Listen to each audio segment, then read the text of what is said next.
أعوذ بالله من الشيطان الرجيم.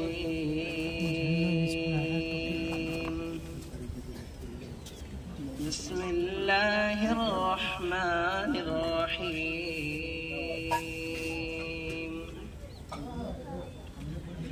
ومن الناس والدواب والأنعام مختلف ألبانه كذلك إنما يخشى الله من عباده العلماء إن الله عزيز غفور. إن الذين يتلون كتاب الله وأقاموا الصلاة وأنفقوا مما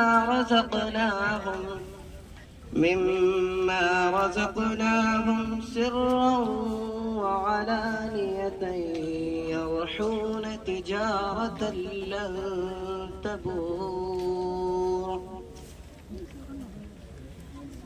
ليوفيهم أجورهم ويزيدهم من فضله إنه غفور شكور. والذي أوحينا إليك من الكتاب هو الحق مصدقا لما بين يديه إن الله بعباده لخبير بصير.